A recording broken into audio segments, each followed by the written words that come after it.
Assalamualaikum warahmatullahi wabarakatuh. Waalaikumsalam warahmatullahi wabarakatuh.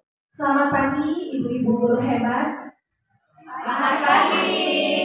Apa kabar semuanya ibu-ibu guru hebat di sini? Alhamdulillah luar biasa. Allahu Akbar. Masya Allah, alhamdulillah keadaannya baik-baik saja ya. Alhamdulillahirabbil alamin. Wassalatu wassalamu ala asrofil anbiya'i wal mursalin sayyidina Muhammadin wa ala alihi wa sahbihi ajmain. Rabbi shrahli sadri wa yassirli amri wahlul 'uqdatam min lisani yafqahu qawli.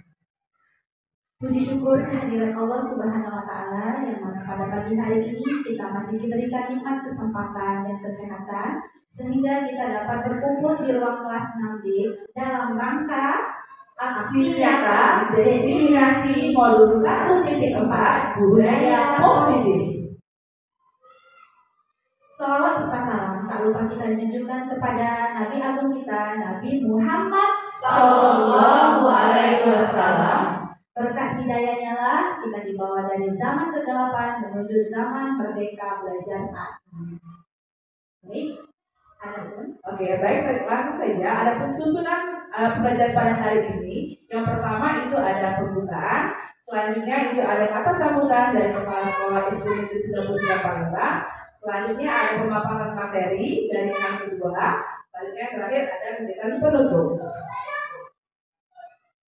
sebelum melakukan kegiatan ada baiknya kita melafazkan lafaz basmalah. Bismillahirrahmanirrahim. Oke, langsung saja kita akan mendengarkan kata sambutan dari Kepala Sekolah SD Negeri 33 Palembang. Pada yang terhormat Ibu Masud Sarjana Pendidikan dipersilakan. Bismillahirrahmanirrahim. Assalamualaikum warahmatullahi wabarakatuh. Waalaikumsalam warahmatullahi wabarakatuh. Kami mengucapkan puji dan syukur kepada Allah SWT, di mana pada pagi hari ini kita semua diberikan kesehatan sehingga kita bisa hadir di ruang kelas 6D untuk menghadiri aksi nyata destinasi CGP SD Negeri 33 Palembang. Pertama-tama ibu-ibu, kita ucapkan terima kasih kepada ibu guru CGP. Alhamdulillah kita ada guru CGP kita. Jadi untuk yang akan datang mudah-mudahan ada lagi penerus mereka. Untuk guru CGP ini semangat, sukses sampai selesai CGP-nya menjadi guru penggerak beneran. Ya, ini baru calon guru penggerak. Mudah-mudahan semangat mereka berdua berkat dukungan kita bersama tidak bisa terlaksana oleh mereka berdua saja kalau tidak kita bantu mereka berdua, kita support mereka biar mereka berdua jadi guru penggerak beneran. Kalau sekarang mereka lagi calon guru penggerak. Itu saja yang dapat Ibu sampaikan pada hari ini. Ibu akhiri wabillahi taufiq wal hidayah. Wassalamualaikum warahmatullahi wabarakatuh. Waalaikumsalam warahmatullahi wabarakatuh. Terima kasih atas kata sambutannya Ibu Masmun. Berikan tepuk tangan dulu Ibu Masmun.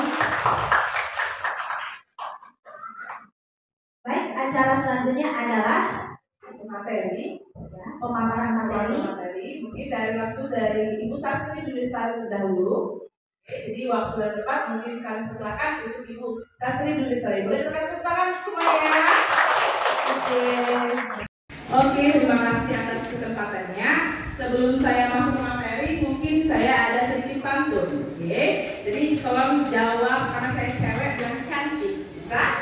Oke. Ke toko listrik beli bohlam. Cantik. Sampai sana jangan banyak tanya. Cantik. Buka presentasi dengan salam. Cantik. Yang jawab salam didoain jadi JGP angkatan selanjutnya. Oke, assalamualaikum warahmatullahi wabarakatuh. Selamat siang. Apa kabar semuanya? Alhamdulillah, luar biasa. Allahu Akbar. Oke, terima kasih untuk semua ibu-ibu guru, tenang kepada bapaknya, ibu guru hebat. Rekan saya, sejauh saya di SD Negeri 3 Palembang sudah hadir di ruangan kita ini dalam rangka saya melakukan aksi nyata diseminasi modul 1 di tempat tentang budaya positif. Oke.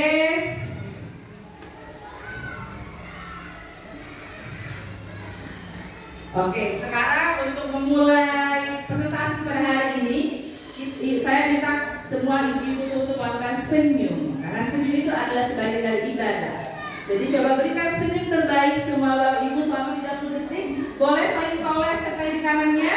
Senyum terindah. Wah, Masya Allah, cantik-cantik sekali. Tidak salah berarti suami-suaminya mini-mini berarti. Oh, cantik-cantik sekali. Oke, terima kasih. Oke, selanjutnya sebelum itu, nah kita akan adakan kesepakatan forum. Tapi sebelum ini saya mungkin ada sedikit refreshing dulu ya. Sebelum kita 1 jam ke depan akan menerima materi yang kita sama-sama saling belajar. Jadi akan refreshing. Jadi kita akan melakukan jika maka. Jadi saya minta yang di sebelah kiri sisi kanan saya itu membuat jika, dan sebelah kanan ini maka. Yang ini jika, yang dua jika, yang belakang maka. Maksudnya gimana? Sekarang tulis saja salah satu jika. Sekarang jika saya menjadi presiden, misalkan apapun itu, tulis saja jika apa yang kalian inginkan atau apapun itu. Yang sebelah kanan itu tulis saja maka, alasan apapun. Walaupun tidak maka tidak apa-apa. Ya, tuliskan maka alasannya. Yang ini jika, yang ini maka. Coba tuliskan salah satu kalimat saja. Jika maka. Jika apa, makanya apa. Oke, teruskan.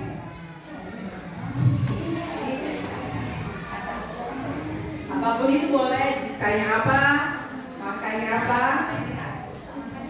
Terjadi ini bukannya simpan rahasia, nanti kita akan itu. Simpan ya, sudah? Belum ada yang makanya belum. Alasannya aja, maka apapun itu. Boleh.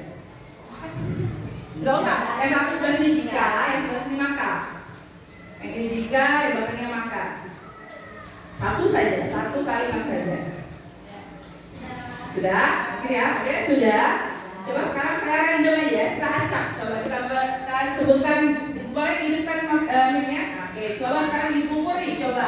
Ibu Puri nanti akan dibalas oleh saya minta Ibu Bato, karena matching di jilbabnya sendiri. Apakah ada chemistry antara jika makanya? Oke, coba. Bu Puri, boleh sebutkan Bu Puri?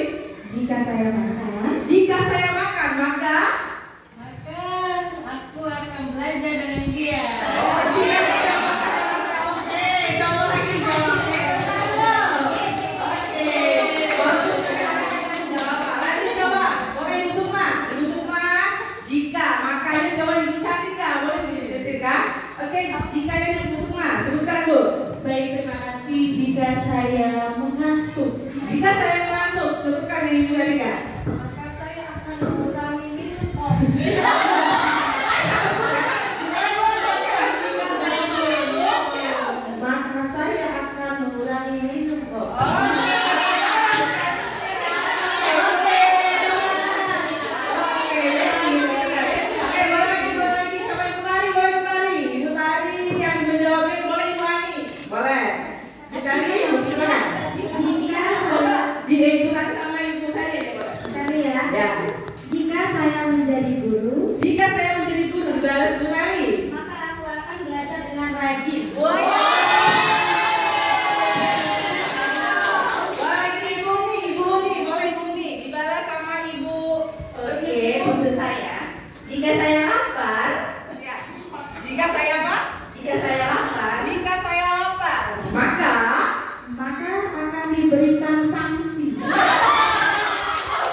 Jika saya banyak uang,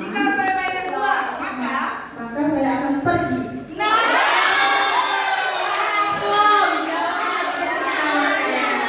Oke, terima kasih ya partisipasinya semua.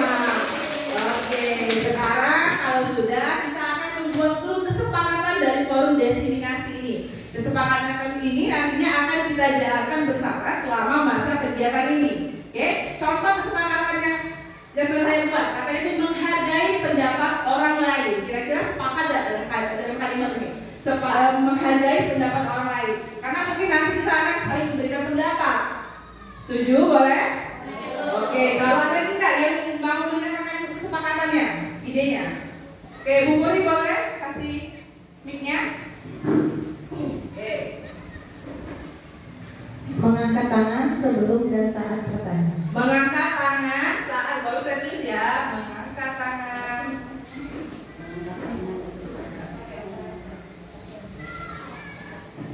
Mengangkat tangan saat apa, Bu? Saat bertanya. Oke, kita balikkan ke forum. Sepakat tidak dengan apa yang diberikan oleh Ibu Puri tadi? Mengangkat tangan ketika saat akan bertanya. Oke, membiasakan angkat tangan ya. Oke, ada lagi mungkin yang mau memberikan ide kesepakatannya? Oke, Ibu Tari boleh kasih mic-nya, Bu? Oke. Berkolaborasi. Berkolaborasi. Oke, kita coba berkolaborasi. Gimana nih ibu-ibu, sepakat nggak dengan kata berkolaborasi? Ya, karena kita ada yang kerjasama ya, kolaborasi. Ada lagi mungkin? Sisi-sisinya oke, boleh Bu Tia? Aktif. Aktif, oke, aktif. Aktif dalam hal apa ya Bu Tia? Kegiatan ini ya, aktif. Kita harus aktif. Sepakat ini? Oke, satu lagi mungkin ada? Mau? Oke, boleh Bu Sukma.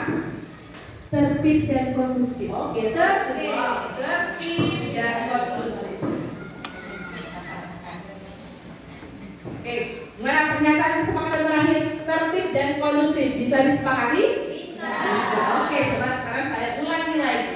Apa yang akan jadi kesepakatan kita pada forum destinasi? Ada 5. Yang pertama tadi katanya menghargai pendapat orang lain apabila akan memberikan pernyataan. Kemudian mengangkat tangan terlebih dahulu apabila ingin menyatakan pendapat atau ingin bertanya. Yang ketiga itu saling berkolaborasi, melakukan kerjasama. Yang berikutnya kita harus aktif. Oke, aktif ya, aktif ya, saya. Oke, selanjutnya yang terakhir kita harus tertib dan kondusif. Kondusif bisa? Bisa. Ada kan nggak dari anaknya bisa kondusif tapi mimpinya nggak bisa. Oke. Kita lanjutkan slide selanjutnya. Oke, tentang tujuan pendidikan. Sebenarnya saya tanya dulu di sini ada gambar. Itu kira-kira gambar siapa sih? Ya, gambar Hajar Dewantara. Hajar Dewantara itu kalau di Indonesia dikenal sebagai siapa?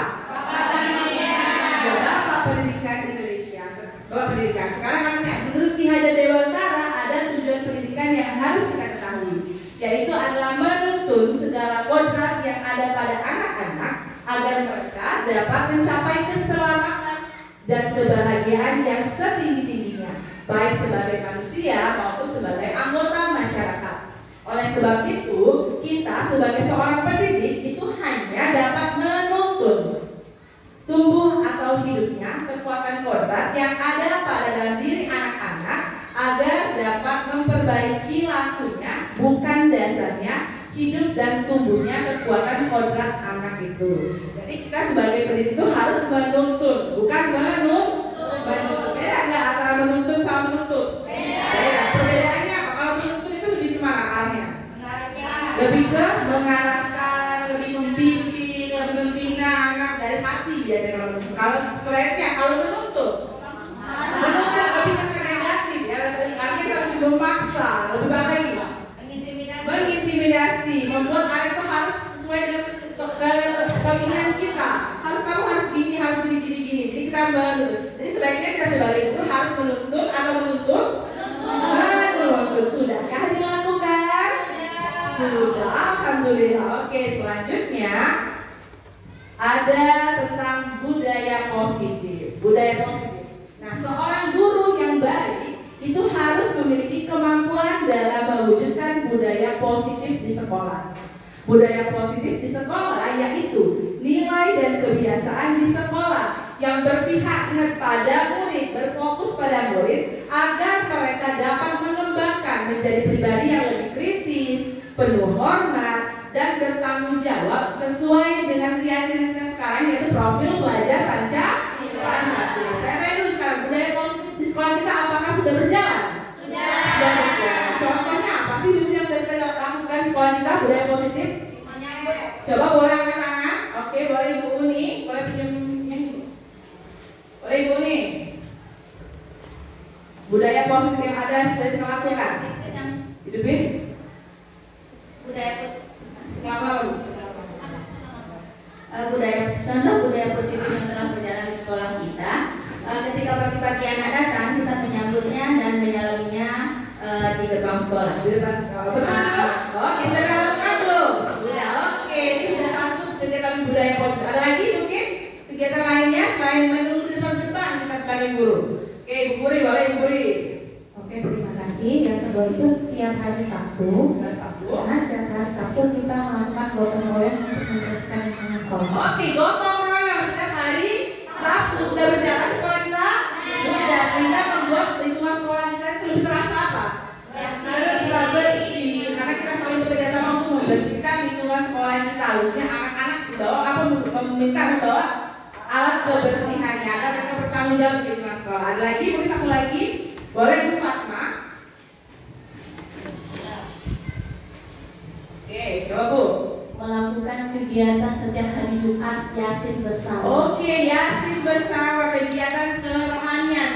Selama kita membacakan Yasin, di mana para petugasnya itu adalah siapa? Siswa. Kita membiasakan agar anak-anak tampil menjadi seorang pemimpin di kegiatan sekolah. Oke, jadi artinya sudah banyak kegiatan positif yang kita lakukan di sekolah. Ya, cuma kita harus lebih apa? Tingkatkan lagi agar budaya positif terus tertanam di dalam sekolah kita. Oke, lanjut lagi.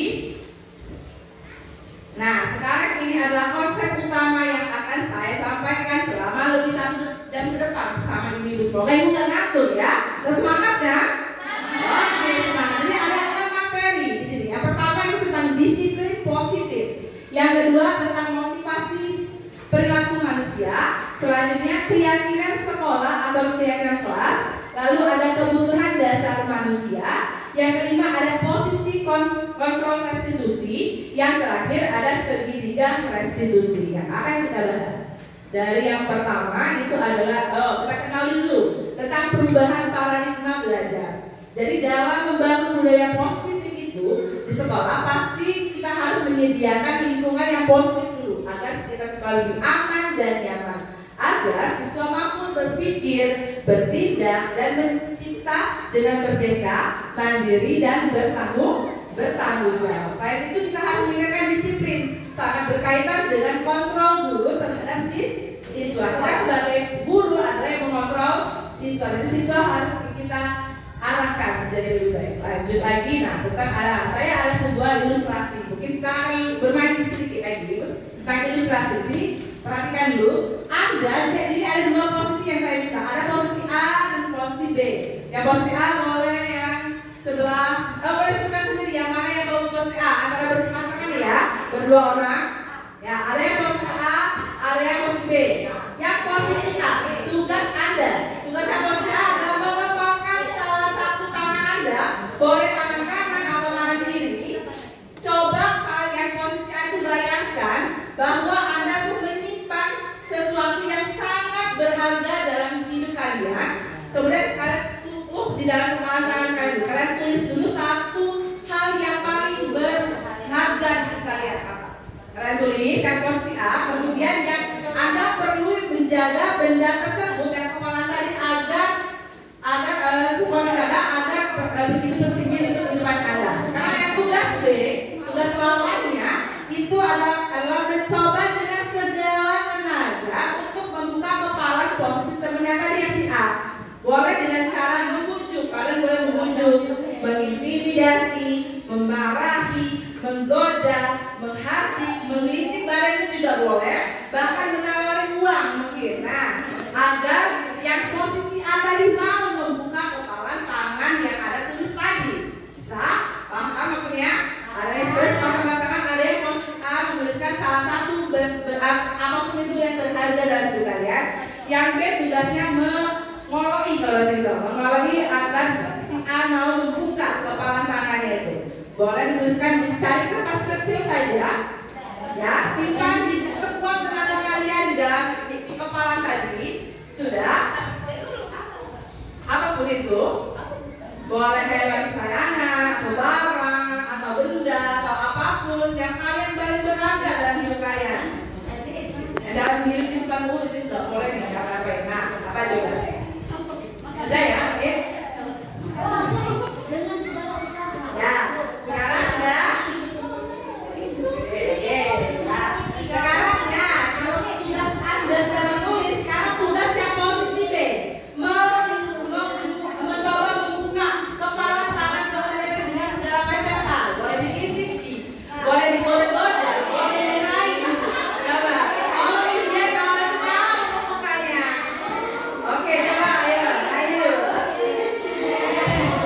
Coba dirayu. Boleh kalau yang pakai duit nggak mau.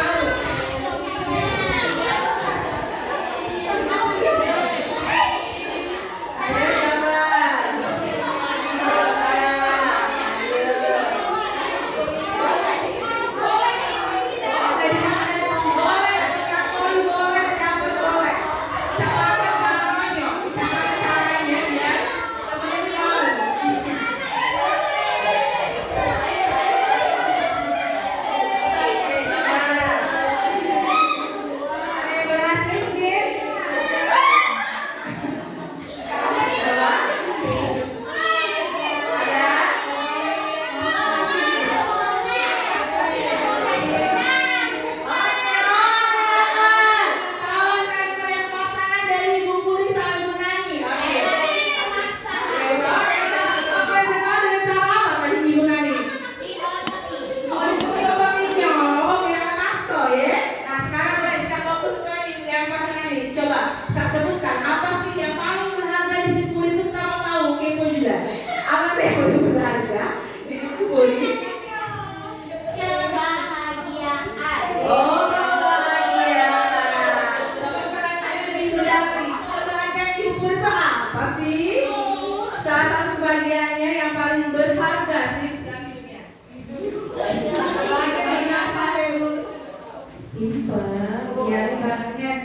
Ilusi bahwa semua penguatan positif efektif dan bermanfaat. Ada lagi ilusi bahwa kritik dan membuat orang merasa bersalah dapat menguatkan karakter.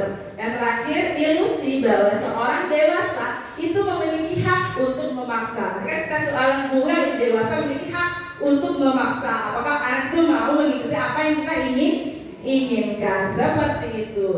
Oke, kita lanjut lagi. Nah, ini materi yang pertama tentang disiplin positif. Ada pertanyaan pemantik. Katanya apa sih itu makna dari disiplin? Ada yang mau menjawab? Boleh, disiplin itu apa ya? Oke, ada Ibu Sukma di sini. Boleh kasih mic ke Ibu Sukma. Boleh Ibu Sukma. Apa sih Ibu Sukma? Menurut Ibu Sukma disiplin itu?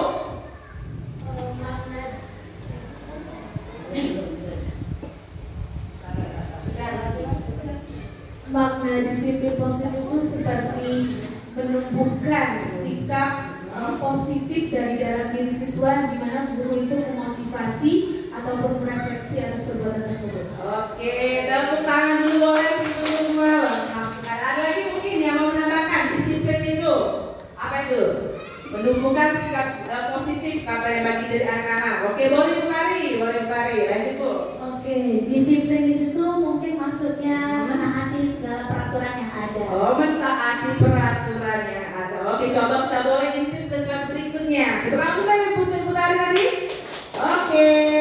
Nah, sebenarnya disiplin itu berasal dari bahasa Latin yang katanya disciplina, yang artinya itu belajar. Makna asal dari kata ini berkonotasi dengan disiplin diri dari murid-murid Socrates dan Plato. Disiplin diri membuat orang menggali potensinya menuju sebuah tujuan apa yang dia hargai. Namun dalam budaya kita, makna kata disiplin itu telah berubah menjadi sesuatu yang dilakukan seseorang pada orang lain untuk mendapatkan kepatuhan. Kecenderungan umum adalah menghubungkan kata disiplin dengan ketidaknyamanan, bukan dengan apa yang kita hargai atau pencapaian suatu tujuan yang mulia. Kalau secara singkatnya mungkin disiplin itu adalah bagaimana kemampuan kita memerintah diri sendiri, mengontrol diri sendiri dalam menguasai diri untuk memilih tindakan yang mengacu pada nilai-nilai yang kita hargai dengan penuh pastinya tanggung jawab tanpa diperintah oleh orang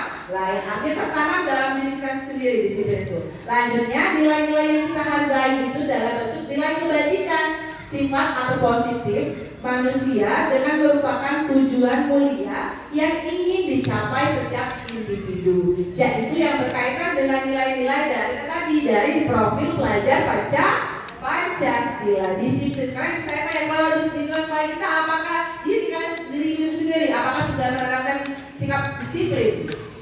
Sudah. Oke. Kalau bagaimana dengan anak-anak didik kita, sudahkah mereka disiplin? Sudah. Alhamdulillah. Sekarang ini profil pelajar Pancasila. Katanya, ada yang masih ingat apa aja isi profil pelajar Pancasila? Ada berapa karakter? 6. Yang pertama itu adalah beriman, bertakwa kepada Tuhan yang Maha Esa dan berakhlak mulia. Lanjut lagi, secara mandiri, berkebinekaan global, bergotong royong, kreatif dan bernalar. Ini kan ada lagunya kan, jadi biasanya kita senandungkan di kelas ya kan. Pada hafal ibu? Boleh dong kita nyanyi bersama-sama, pakai gerakan ya. Oke, yuk 1, 2, 3. Belajar Pancasila, beriman dan bertakwa pada Tuhan yang Esa dan berakhlak mulia, berkebinekaan global, gotong royong mandiri, kreatif dan bernalar kritis. Oke, jadi ada 6 karakter di dalam profil pelajar Pancasila. Lanjut lagi. Nah, materi yang kedua tentang motivasi perilaku manusia. Jadi kita sebagai manusia ini pasti ada motivasi yang mendasari kita. Ada 2 faktor. Yang pertama itu ada faktor eksternal, yang kedua ada faktor internal. Kita bahas dulu tentang eksternal ya. Kalau eksternal itu kita itu untuk menghindari ketidaknyamanan atau hukuman. Contohnya, apa yang akan terjadi apabila saya tidak melakukannya? Contohnya, misalkan kita datang ke sekolah tidak ingin datang tepat waktu ke sekolah. Tujuannya apa? Kata kalau eksternal itu biar tidak dimarahin oleh atasan biasanya kan. Nah itu artinya faktor eksternal yang mempengaruhi kita sebagai perilaku manusia. Selanjutnya lagi ada untuk mendapatkan imbalan atau penghargaan dari orang lain. Contohnya, apa yang akan saya dapatkan apabila saya melakukannya? Kayak tadi, datang sekolah tepat waktu, dapat penghargaan biar apa? Biar dipuji pada sekolah. Oh itu rajin banget ibunya pagi-pagi sebelum anak datang sudah datang. Itu penghargaan. Ada lagi dihargai oleh teman-teman, dikata orang rajin seperti itu. Jadi ada faktor luar yang mempengaruhi diri kita untuk melakukan sesuatu. Nah tapi yang bagusnya itu ada di dalam diri kita sendiri, internal. Menjadi orang yang mereka inginkan dan menghargai diri sendiri dengan nilai-nilai yang mereka percaya saya. Contohnya, saya akan menjadi orang yang seperti apa bila saya melakukannya. Jadi kita sadar dulu kalau saya melakukan ini, saya untuk diri saya sendiri dulu, bukan untuk pengaruh orang lain. Jadi tadi saya datang tepat waktu ke sekolah, tujuannya agar apa? Agar saya menjadi guru yang apa? Taat akan peraturan, agar saya bisa menjadi contoh yang baik untuk anak didik saya, karena saya adalah seorang guru yang patut untuk ditiru dan diguru seperti itu. Sudah ya Ibu ya, motivasi perilaku. Jadi ada berapa macam Ibu? Ada dua. Ada faktor eksternal dan kedua ada internal. Boleh dari diri sendiri, baru kita dari luar atau eksternal. Lanjut lagi. Nah, sekarang ada nih berkaitan tadi kan adanya hukuman, imbalan atau penghargaan. Sekarang kita balik tentang hukuman dan sanksi atau konsekuensi. Jadi di sini ada kasus mungkin ya, dan ada pertanyaan pemantik dari kasus ini. Jadi saya akan minta menjawab dari kasus ini. Kira-kira apakah kalian setuju dengan tindakan Pak Seno dalam kasus ini terhadap Iva? Alasannya apa? Yang kedua, menurut pendapat ibu-ibu semua, apakah tindakan Pak Seno itu terhadap Iva adalah sebuah hukuman atau sebuah konsekuensi? Jelaskan alasannya. Boleh? Silakan disimak dulu, saya akan bacakan. Iva kurang menguasai pelajaran matematika, sehingga pada saat pelajaran tersebut berlangsung, dia lebih banyak terdiam berdiam diri atau menggambar di buku pelajarannya. Pada saat guru matematikanya Pak Seno menanyakan pertanyaan, Iva menjadi gugup dan tak sengaja menjatuhkan tasnya dari kursi, serta tiba-tiba menjadi gagap pada saat berupaya menjawab. Seluruh kelas pun tertawa melihat perilaku Iva yang berbicara tergagap dan terkejut tersebut. Pak Seno pada saat itu membiarkan teman-teman Iva menertawakan Iva yang tergagap dan malu luar biasa, dan malahan meminta Iva untuk maju ke depan dan berdiri di depan kelas sambil menunjuk hidungnya Iva karena tidak bisa menjawab pertanyaan dari Pak Seno. Kelas pun akhirnya semakin gaduh dan anak-anak pun tertawa melihat Iva di depan kelas memegang ujung hidungnya. Nah, sudah terbayangkan kasus ini Bapak Ibu? Oke, nah sekarang pertanyaan pertama ya, kira-kira apakah ibu-ibu di sini semua setuju dengan tindakan Pak Seno terhadap Iva? Apakah setuju? Tidak. Boleh ada yang mau berani mengangkat tangannya untuk memberikan sebuah pendapatnya? Tidak ada salah benar, karena kita sama-sama belajar. Coba, yuk, siapa yang berani mengangkat tangannya? Kira-kira setuju nggak dengan pernyataan dengan perlakuan Pak Seno terhadap Iva tadi?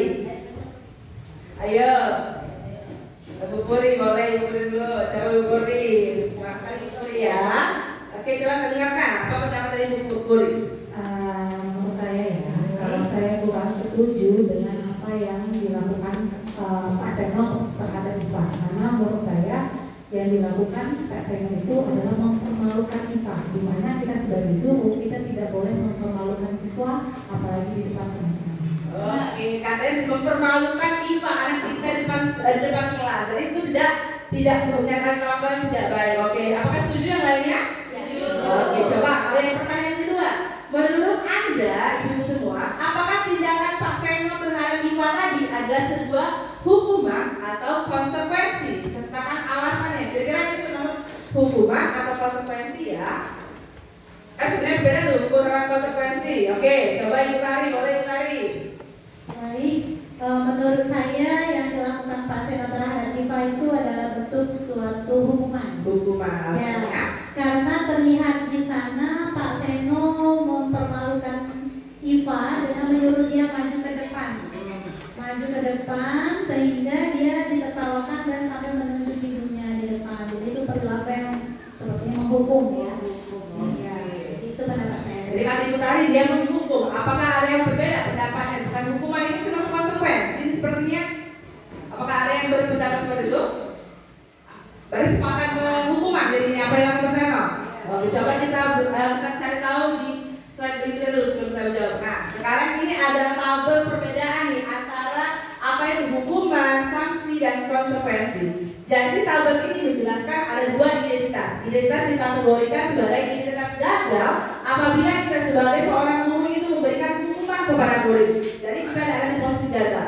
Tapi kita dikatakan sukses apabila ada nilai disiplin di dalam diri kita dengan memberikan konsekuensi atau sebuah restitusi. Perbedaannya apa? Kalau hukuman itu sesuatu yang menyakitkan harus terjadi.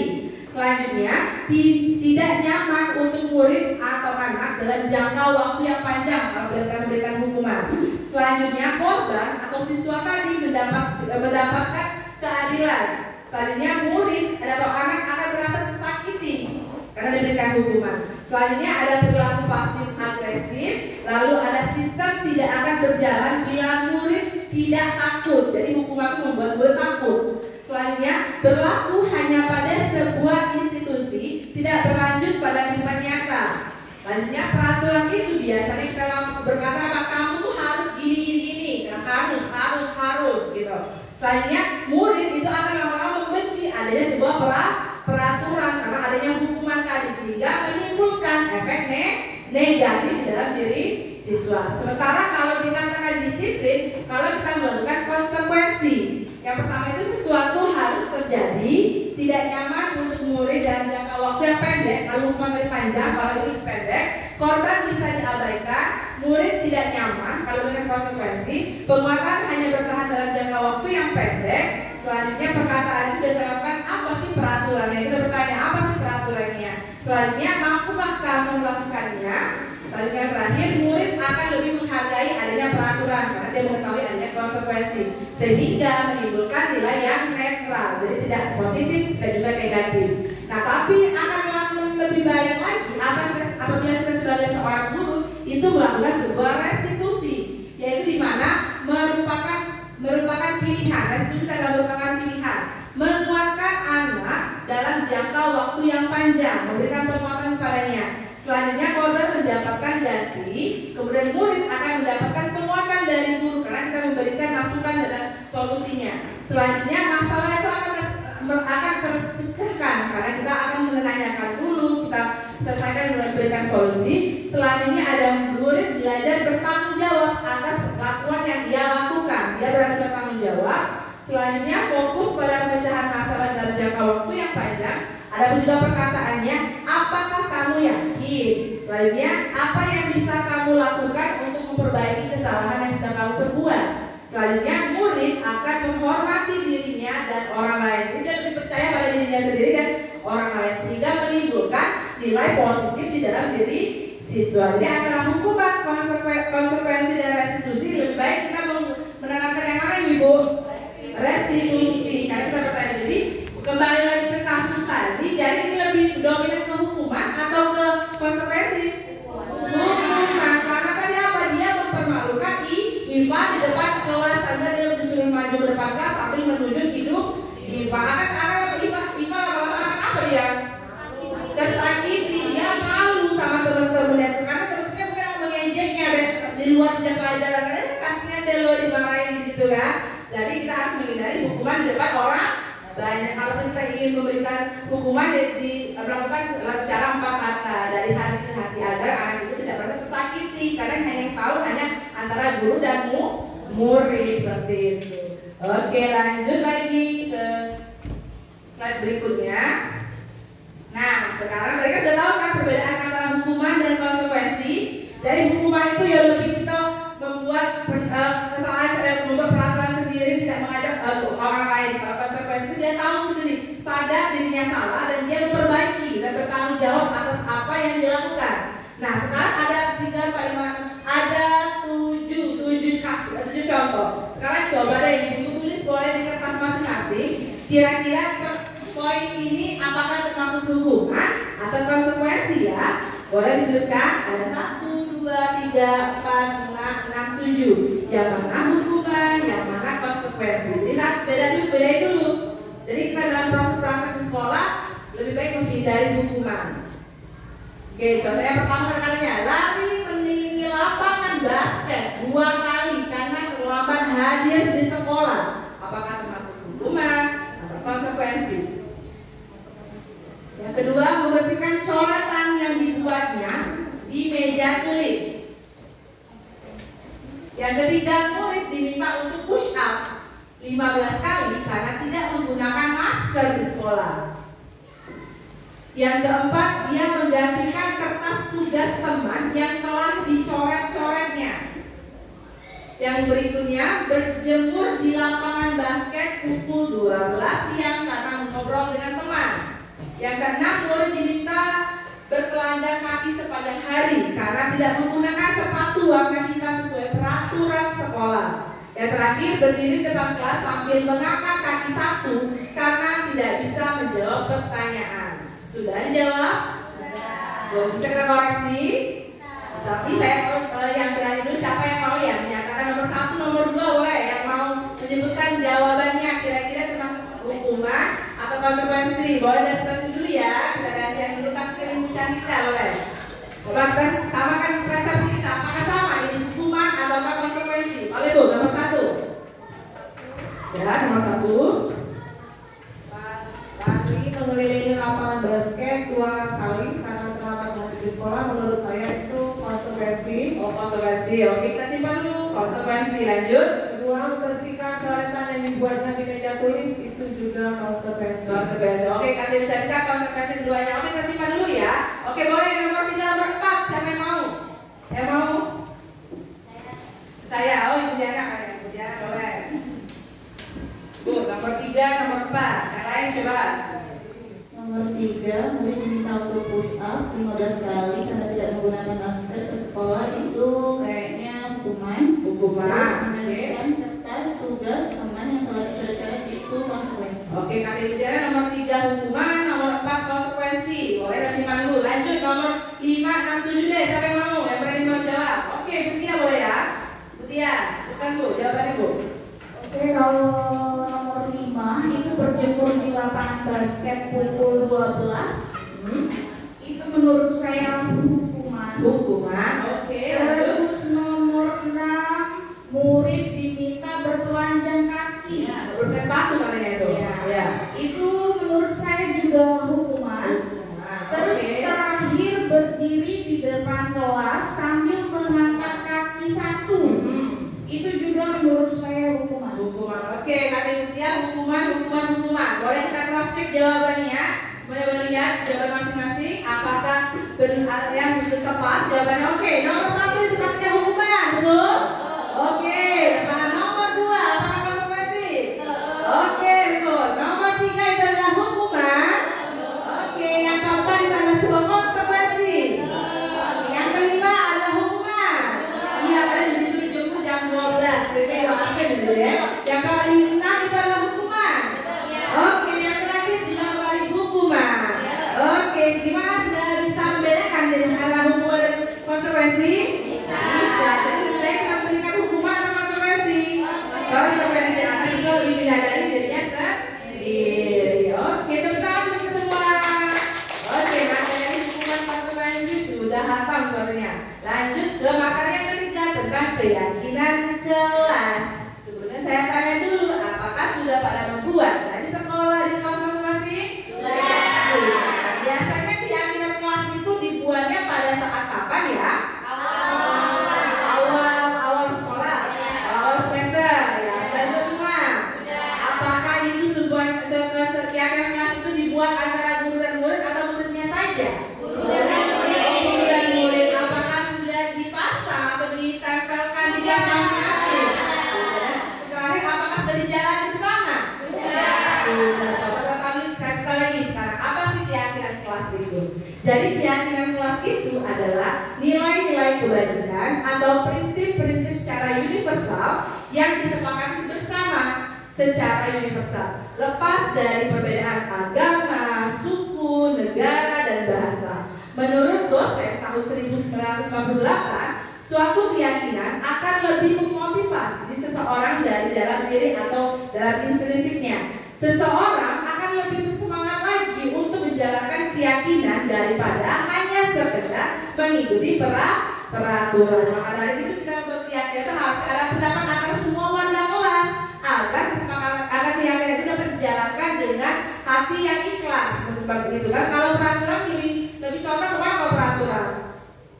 Adalah gurunya saja yang membuatkan, sementara siswa harus menjalankan. Tidak adanya debat, tidak adanya saling bertukar pikiran dengan siswa, sehingga siswa merasa berat apabila melakukan peraturan.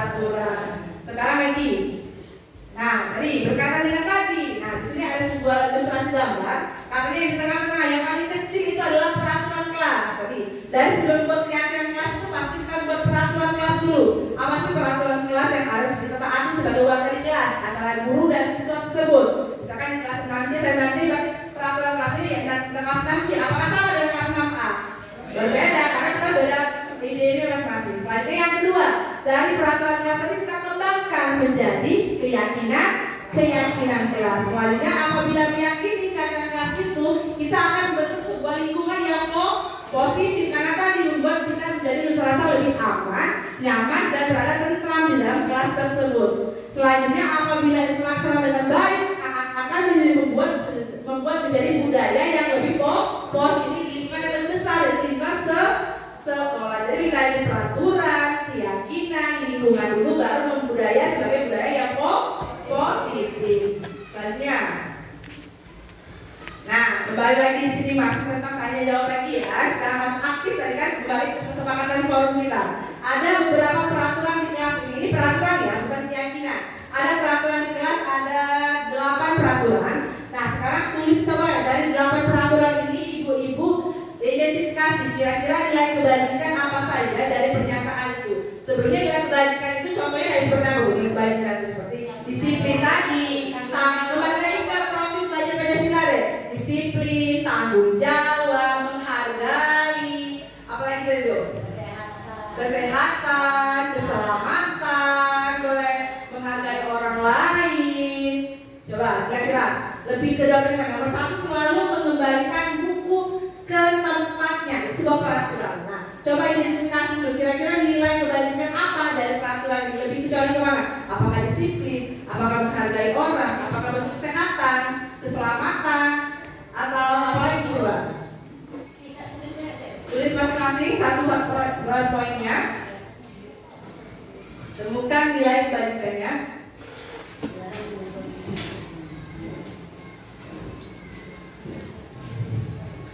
Disiplin, tanggung jawab, kebersihan, kesehatan, kira-kira. Yang kedua, dilarang mengganggu orang lain. Nah, peraturan kelas ini atas dasar apa sih nilai kebajikannya? Dilarang mengganggu orang lain.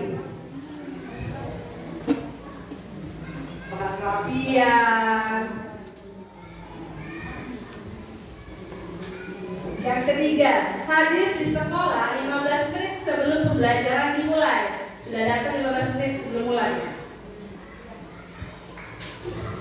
Yang keempat, itu dilarang melakukan kekerasan. Dilarang melakukan kekerasan. Akhirnya dilarang menggunakan narkoba. Nah, ini obat-obatan terlarang. Apa nilai kebajikannya? Selanjutnya bergantian atau menunggu giliran. Nah, mungkin biasanya di kantin ya, biasanya menunggu giliran itu. Nanti yang diladeni sama ibu kantinnya. Selanjutnya menggunakan masker. Ini kayak kemarin kita COVID-19 kemarin menggunakan masker. Nilai apa yang terkandung dalamnya? Yang terakhir itu jangan berlari di kelas atau di koridor. Jangan berlari. Kira-kira nilai kebajikan apa yang terkandung dalamnya? Sudah? Oke, yang belum, oke ditunggu. Saya tanya lagi ya, yang belum berbicara saya mau dengar suaranya.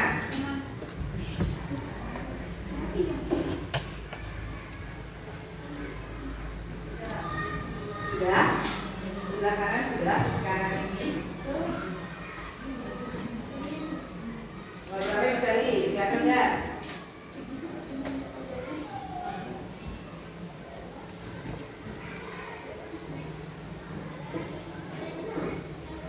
Oke, sudah ya, sudah cukup. Oke, sekarang coba lagi siapa yang mau menyatakan pendapatnya nomor 1, nomor 2 itu kira-kira nilai kebajikan apa? Yang belum bersuara, saya mau mendekatkan kepada diri yang belum bersuara. Ibu Rahma boleh dong, suaranya mana? Boleh Bu, nomor 1 nomor 2 Bu. Nomor 1 menurut Ibu apa Bu? Nomor 1 menurut saya selalu kembalikan buku ke tempatnya. Itu disiplin. Disiplin, oke, kasih pandu disiplin. Lanjut Bu. Kedua, dilarang mengganggu orang lain itu menurut saya menghargai. Oh, menghargai. Oke, terima kasih Bu Rahma. Oke, sekarang lanjut lagi yang sebelahnya ya. Sebelahnya dulu mau dengar suara Ibu Bano. Ibu Bano boleh dong. Nomor 3, nomor 4 Bu, sebutkan jawaban Ibu. Ya, nomor 3 Ibu, nilai apa yang terkandung dalam hadir di sekolah 15 menit sebelum mulai? Hadir di sekolah 15 menit sebelum pembelajaran dimulai itu disiplin. Oke, nilai disiplin. Tadi Bu lanjut. Yang keempat, Dilarang melakukan kekerasan. Nah. Itu konsentrasi.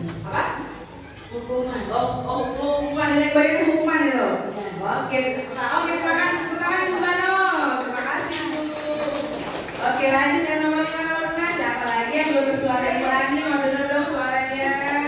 Ibu Ani, coba Ani. Nomor 6. Gimana? Dilarang menggunakan narkoba. Ya. Kayak apa Ibu? Kira-kira itu yang belum itu. Bacakan apa? Bacakan tadi apakah disiplin, apakah kesehatan, keselamatan, itu mana? Keselamatan. Oh, keselamatan. Oke, kalau yang berikutnya nomor 6 bergantian. Ya, disiplin. Oke, teman-teman Ibu Ani. Satu lagi, siapa yang mau? Oke, boleh Nani. Ibu. Oke, gunakan masker itu adalah menjaga kesehatan. Oke, Jangan berlari di kelas atau di koridor itu adalah menjaga keselamatan. Oke, keselamatan. Tepuk tangan Ibu Ani. Nyanyi. Oke, sekarang kita cross check jawabannya. Coba Ibu lihat. Apakah betul? Apakah tepat? Nah, sekarang kata yang pertama itu mengembalikan buku tepatnya nilai tanggung jawab. Siswa harus bertanggung jawab. Kalau minjam harus dikembalikan. Ditanamkan pada siswa harus tanggung jawab. Selanjutnya dilarang mengganggu orang lain, itu menghormati orang lain dan dirinya sendiri. Harus tidak boleh mengganggu orang lain kalau orang itu tidak mengurus kita. Selanjutnya hadir di sekolah 15 menit itu sampai menghormati orang lain dan juga dapat berkomitmen pada diri sendiri, berkomitmen. Disiplin juga boleh mungkin. Lanjut dilarang melakukan kekerasan itu keselamatan dan menghargai menghormati orang lain. Selanjutnya dilarang menggunakan narkoba, pasti itu nilai apa yang mengandung kesehatan karena narkoba adalah obat yang terlarang. Selanjutnya bergantian menunggu giliran itu menghormati orang lain dan menanamkan jiwa kesabaran pada diri siswa. Sabar, harus bersabar. Selanjutnya gunakan masker. Kesehatan bisa juga keselamatan. Lanjut lagi, jangan berlari di kelas atau koridor. Keselamatan juga bisa juga keamanan. Biar nggak numpuk teman-temannya seperti itu. Bisa dibacakan ya? Bisa. Alhamdulillah. Lanjut lagi. Oke, masih tentang keyakinan kelas ya. Jadi secara kasarnya keyakinan kelas itu bersifat lebih abstrak daripada peraturan yang mungkin lebih rinci maupun lebih konkret.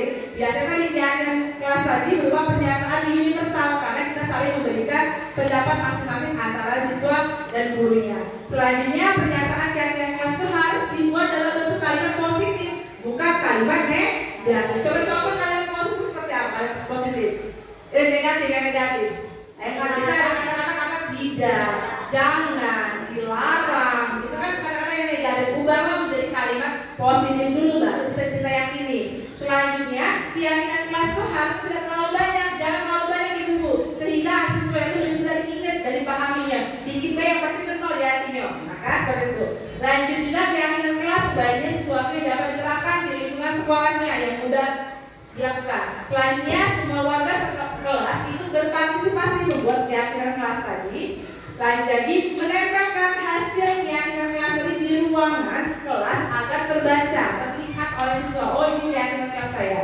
Selanjutnya bersedia meninjau kembali keyakinan kelas dari waktu ke waktu. Jadi dalam satu semester seperti itu, kalau ada yang ingin dirubah boleh disepakati lagi asal dengan keyakinan kelas masing-masing. Sekarang dalam langkah-langkahnya sudah paham ya Bapak Ibu semua ya. Langkah-langkah membuat keyakinan. Nah, jadi ada 6 langkah-langkah. Yang pertama tadi sekali kita langsung kita praktekkan mungkin ya ke depan. Bagaimana sih cara membuat keyakinan kelas? Jadi kalau lihat dulu boleh dilakukan di kelasnya masing-masing. Yang pertama saya akan memposisikan diri sebagai guru ya. Dan sebagai guru dan ibu-ibu semua yang korbannya akan menjadi seorang siswa ini ya dalam kelas ini saja. Jadi saya akan memberikan pertanyaan pematik dulu langkah pertama. Langkah pertama guru memberikan pertanyaan pematik. Contohnya anak-anak gimana sih kelas yang kalian idamkan atau kalian mimpikan, seperti apa kelas yang kalian mau coba? Ada yang bersedia mengangkat tangan? Oke, boleh begini dulu. Aku nih. Nyaman, tertib dan menyenangkan. Apa ibu nih? Pakai topik. Kelas seperti apa yang ibu Uni harapkan?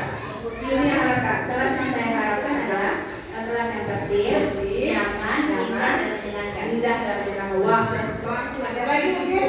Sudah banyak sudah ngomong ya. Oke, boleh tari. Kelas yang tentunya satu ya, kelas yang bersih. Bersih. tenang dan kondusif. Kondusif. Oke, jadi guru ini memberikan pertanyaan dulu. Jadi misalkan apa sih yang tidak ingin kalian rasakan di kelas mungkin nanti kan mereka bisa menuangkan pernyataan mereka itu di dalam sebuah di dalam sebuah kertas. Nah, sekarang saya akan membagikan kertas. Jadi langsung saya praktek. Saya akan membagikan kertas di mana kertas ini kalian boleh ibu semua tulis membuat kesepian kelas dari peraturan kelas dulu ya. Dari peraturan kelas dulu yang mana yang ibu tulis yang inginkan di dalam kelasnya. Di dalam kelas kita ini sepertinya gitu ya. Saya akan bagikan, boleh dibagikan.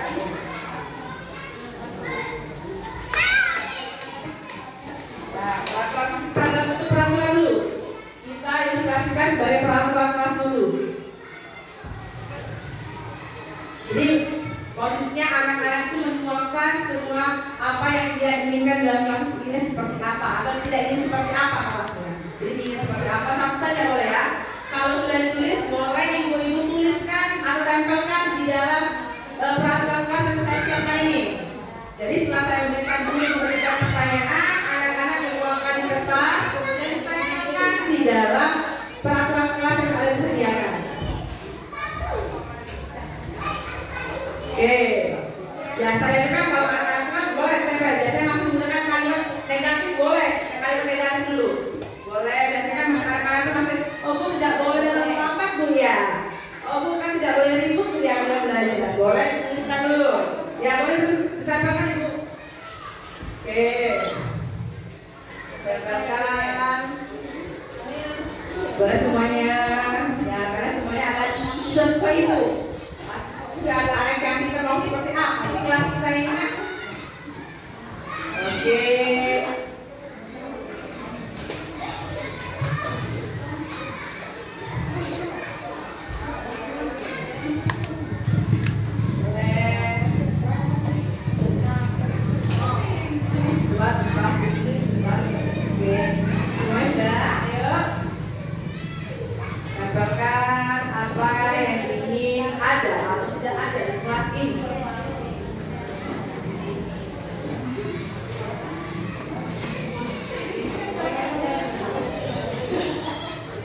Sudah semua? Oke, kalau sudah, kan kalau anak-anak sudah menuangkan dan sedikit lagi sudah ditempelkan, sekarang sudah 10 kita membacakan dan anak-anak menyimak mungkin apa dari masing-masing di teman-temannya. Katanya, yang pertama itu jangan membuang sampah sembarangan.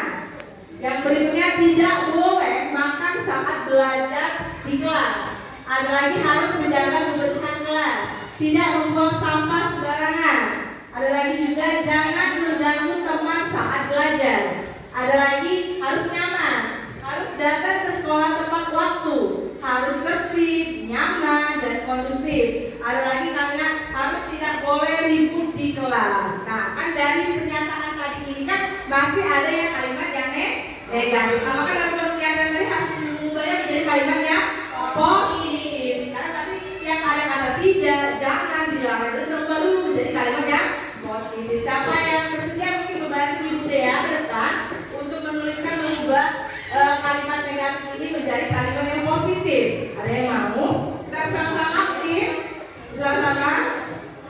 Bu Cantika ya, boleh Bu Cantika dulu ya. Oke, Bu Cantika boleh Bu Cantika. Oke, kita ubah ya di dalam ini. Piramid aja.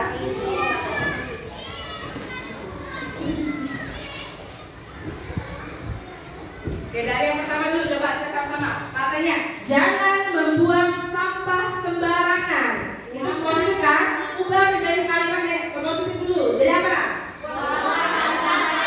Oke, membuang sampah pada tempatnya. Boleh. Buang sampah pada tempatnya.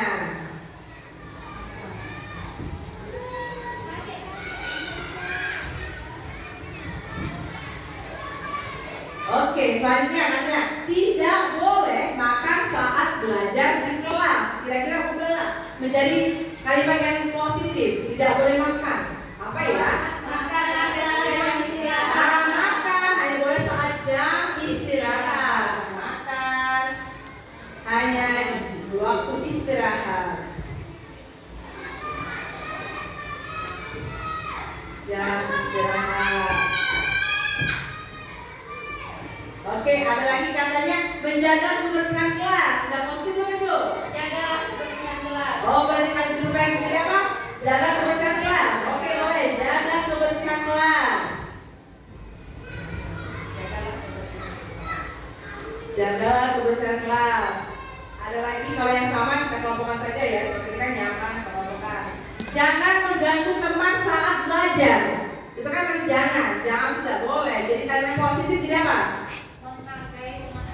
Oh, menghargai teman saat belajar. Oke, positif sekali, menghargai teman saat belajar. Oke, berikutnya datang ke sekolah tepat waktu. Disiplin datang ke sekolah. Sudah bagus ya. Oke, betul lagi. Datang ke sekolah tepat waktu. Oke, maksudnya sudah cukup, katanya nyaman, tidak ribut di kelas, sudah oke. Oke, jadi cukup kan sepertinya? Karena poin keyakinan kelas itu kalau bisa dibuat itu. Terima kasih Bu. Cantik tangan Bu, cantik. Oke, jadi poin keyakinan kelas itu dibuat itu jangan terlalu banyak kan tadi katanya. Cukup katanya 3 sampai 7 saja ya. Jadi ini ada 5 ya di tengah-tengah ya. Jadi boleh lah ada 5. Jadi katanya coba. Jadi keyakinan kelas itu tadi yang pertama apa? Buanglah sampah pada tempat kita temukan. Habis itu kita ajak siswa untuk menemukan nilai kebajikan. Kalau buang sampah pada tempatnya itu nilai kebajikan apa yang terkandung? Oh, kebersihan. Oke, kalau yang kedua, makan hanya boleh saat jam istirahat saja. Nilai kebajikan apa yang ada? Disiplin. Harus makan kalau jam kosong aja istirahat saja. Selanjutnya yang ketiga, jagalah kebersihan kelas. Pasti kebersihan. Yang keempat, menghargai teman saat belajar. Saling menghargai, toleransi juga boleh. Terus ada yang kelima, datang ke sekolah tepat waktu. Disiplin apa ini? Komitmen tadi. Oke, nah jadi kita ajak dulu anak-anak untuk menemukan nilai kebajikan yang ada di dalam keyakinan kelas. Agar anak yakin dan melaksanakan sesuai dengan nilai kebajikan yang ada. Setelah kita buat seperti ini, boleh kita tempelkan di depan kelas. Tapi kalau udah lebih cantik, kita kasih tahu dulu. Kita desain dulu mungkin ya pakai Canva, mungkin ada lebih menarik sehingga anak itu kalau terbaca, oh iya ini keyakinan kelas saya tidak boleh melakukan ya. Jadi kita edit semenarik mungkin, kita tempelkan di dalam di depan kelas. Tapi untuk meningkatkan adanya ownership atau minat kesepakatan bersama, keyakinan bersama, kita bisa meminta anak untuk memberikan tanda tangan ataupun cap jempol agar mereka tahu, oh ini kan saya sepakati bersama, saya harus jalankan. Kalau tidak, tapi saya melanggar apa yang sudah saya buat sendiri, ya kan? Jadi kita biasakan menggunakan tanda tangannya. Boleh kita tanda tangan biar suasananya ada keyakinan kan kelas kita masing-masing. Bisa? Oke, coba boleh ke depan. Ini ada 2 spidol, boleh secara bergantian. Kita tanda tangani keyakinan kelas kita ini. Boleh ini? Itu, tanda tangani. Karena ini kita belum bersama tanda tangan nih. Ini anggotanya, ada Santari, ada Tia, ada Uni. Oh ini anggota kelas saya sudah menandatangani. Nah,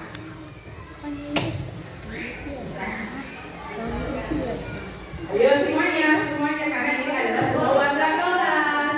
Harus tanda tangan. Ini adalah keyakinan kelas kita bersama. Ya, tanda tangan dulu.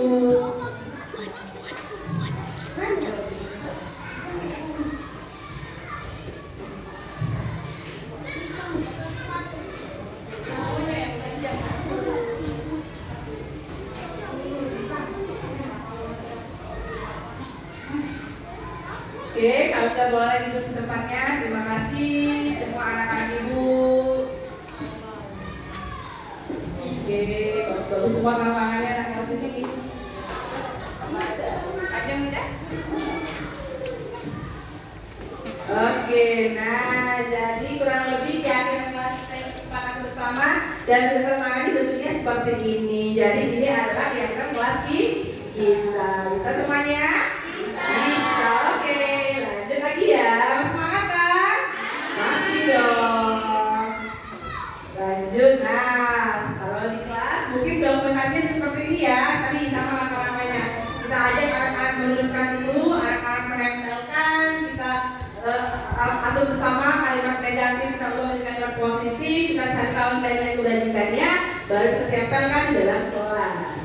Oke, ini fotonya, ini juga ada sosialisasi di kelas saya. Dan nah, lanjut lagi ke materi yang keempat. Yang keempat tentang kebutuhan dasar manusia. Ini kan manusia kita ya, jadi itulah kebutuhan dasar kita sebagai manusia. Jadi realitasnya kebutuhan setiap orang itu pasti berbeda. Kita pasti membedakan kebutuhannya. Nah, kita harus berusaha memahami pandangan orang lain tentang dunia. Setiap orang memiliki gambaran yang berbeda-beda. Karena isi kepala kita berbeda-beda, dan kebutuhan kita juga berbeda-beda. Selanjutnya, nah, kalau berdasarkan dasarnya ada 5 kebutuhan dasar manusia sebagai manusia tadi. Yang pertama itu ada yang pertama bertahan hidup atau survival.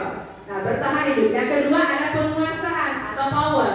Yang ketiga itu adalah dasar kasih sayang atau rasa diterima oleh orang lain atau love and belonging. Yang selanjutnya ada kesenangan, fun. Yang terakhir dasar kebebasan atau freedom. Nanti ada 5 kebutuhan dasar kita. Coba bareng-bareng ada apa aja Bu? Bertahan hidup, penguasaan, kasih sayang atau rasa diterima, kesenangan dan kebebasan. Ini kebutuhan dasar kita. Nah, sekarang penjelasannya.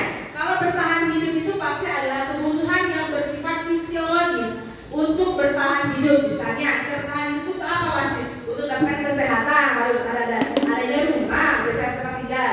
Terus adanya kita diberikan makanan, ya kan? Kalau ada makan, ada rumah, kita bagaimana bisa hidup. Selanjutnya ada kasih sayang atau rasa diterima. Nah, kalau rasa sayang ini adalah hubungan atau koneksi sosial, kebutuhan untuk memberi dan menerima kasih sayang, dan kebutuhan untuk merasa menjadi bagian dari suatu kelompok. Jadi kita pengen kan merasa dicintai. Nah, sayangnya orang tuh enak kan, tapi kita orang tuh ingin menyayangi kita seperti itu. Lanjut lagi tentang penguasaan. Kalau penguasaan ini kebutuhan yang berkaitan dengan kekuatan untuk mencapai sesuatu yang kita inginkan, menjadi lebih kompeten, menjadi terampil, diakui atas prestasi dan keterampilan kita, dan didengarkan sehingga memiliki rasa harga diri. Jadi kita harus ada kekuatan dalam diri kita. Selanjutnya ada kebutuhan kebebasan. Hal itu adalah kebutuhan akan kemandirian, otonomi, memiliki pilihan dan mampu mengendalikan arah hidup seseorang. Jadi kita kebebasan kita masing-masing. Selanjutnya yaitu kesenangan. Kebutuhan untuk mencari kesenangan seperti bermain, tertawa, belanja, mungkin. Nah, itu adalah sebuah kesenangan kita sebagai manusia. Jadi ada 5 tadi. Nah, kalau sudah bisa dipahami, nah sekarang kembali lagi saya ingin bertanya-tanya lagi. Ada sebuah kasus. Kembali ada kasus, nanti boleh Bapak Ibu semua jawab. Nah, saya bacakan ya ilustrasinya, katanya Ibu Lia adalah guru kelas 6 di SD Permai. Sedang bingung menghadapi ulas salah satu murid di kelas bernama Agus.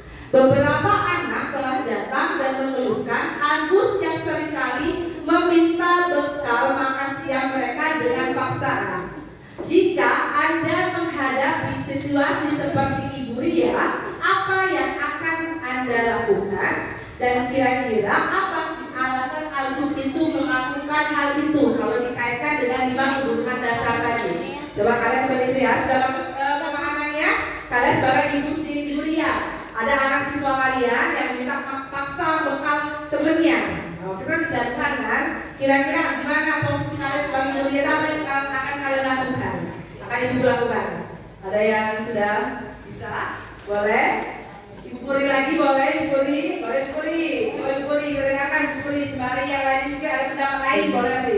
Oke Ibu Puri. Oke, jadi kalau saya ada di posisi Ibunya, berarti Agus yang sering meminta makanan kepada temannya, yang saya lakukan itu terlebih dahulu mengajak berbicara Agus 4 mata. Jadi saya menanyakan terlebih dahulu kenapa alasannya meminta makanan dari teman-temannya.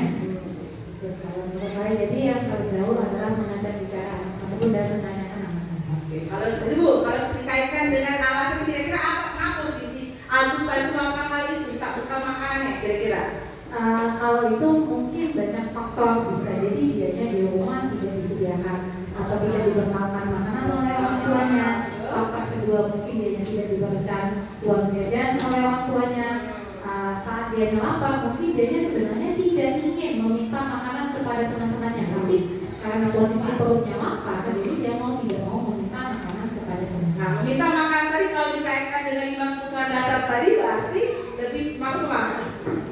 Bertahan hidup. Oke, terima kasih Bu Muri. Ada nih yang udah lagi pendapatnya? Ada tadi panggil Agus dulu ngomong 4 kata, cari tahu alasannya kenapa si Agus minta makan temennya. Ini kan sering biasa terjadi kan di dunia sekolah kita kan, tiba-tiba anak tuh ada ngambil bekal temennya. Nah, lagi mungkin selain katanya tadi itu kebutuhan hidup, kira-kira ada kebutuhan dasar lain nggak yang berkaitan dengan Agus tadi? Adakah lagi? Oke, boleh Ibu Tari, bukan Ibu Tari. Oke, kalau dari kasus ini saya lihat ada kalangan di situ seringkali meminta bekal makan siang mereka dengan paksa.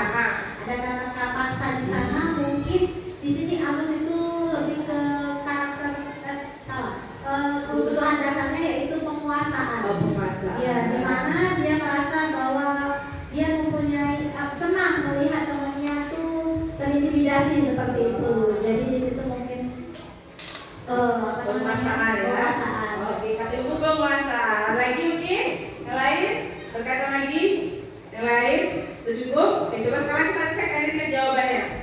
Nah, dari kasus tadi sebenarnya itu bisa dikaitkan semua dengan 5 kebutuhan dasar dari manusia. Coba lihat dari yang pertama, survival atau bertahan hidup. Betul kata Ibu tadi. Agus itu mungkin lapar dan orang tua itu tidak membawakan bekal siang kepada dirinya sehingga dia ingin minta bekal makanan temannya. Selanjutnya yang kedua, Agus ada love and belonging, itu kasih sayang kan. Tempat Agus itu memperhatikan Agus karena kalau ada makan dan kasihnya gitu. Selanjutnya yang ketiga, power, penguasaan. Ada yang tadi, Agus itu merasa hebat karena temannya itu jadi takut dan menuruti keinginannya yang minta bekal tadi. Jadi ada power. Selanjutnya ada kebebasan atau freedom. Katanya Agus mungkin merasa bosan, dia dibawa bekal, tapi makanan itu kayak gitu baik dari orang tuanya.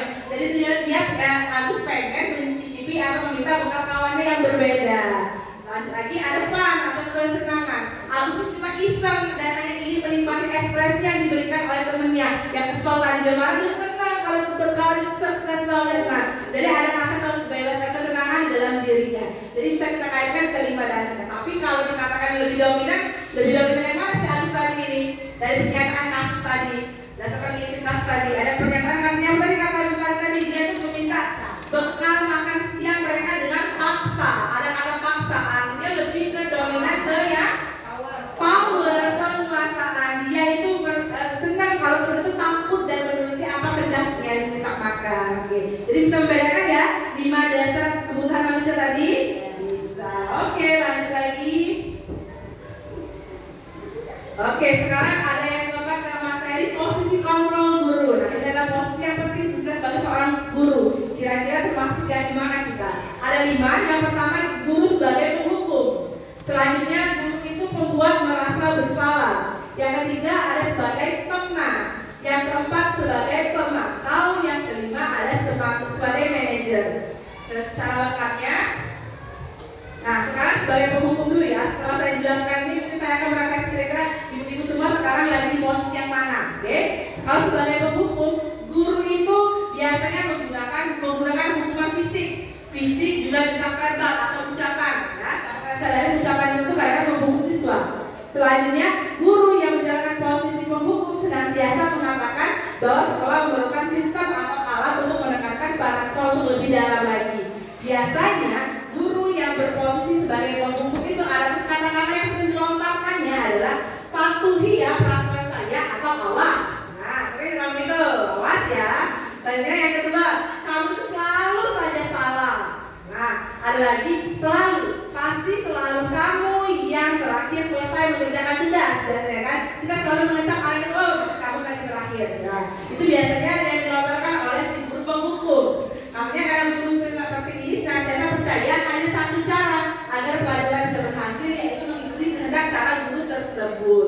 Jadi seperti itu yang penghukum. Selanjutnya yang kedua itu ada katanya membuat merasa bersalah. Nah, kalau pada posisi ini biasanya guru Artinya pembuat merasa bersalah ini akan menggunakan kehendak, sehingga yang merasa bersalah ini membuat tidak nyaman, bersalah, bahkan merasakan rendah diri. Di posisi ini murid akan memiliki penilaian diri yang buruk tentang diri mereka sendiri, mereka malah menilai mereka secara buruk karena tidak berharga dan telah mengecewakan orang-orang yang mereka sayangi. Nah, biasanya perkataan guru itu yang sering dilakukan dengan suara yang lembut, katanya, ibu sangat kecewa sekali nak dengan kamu. Nah, sebenarnya gimana coba kalau orang tua kamu tahu kalau perbuatan kamu melakukan seperti ini?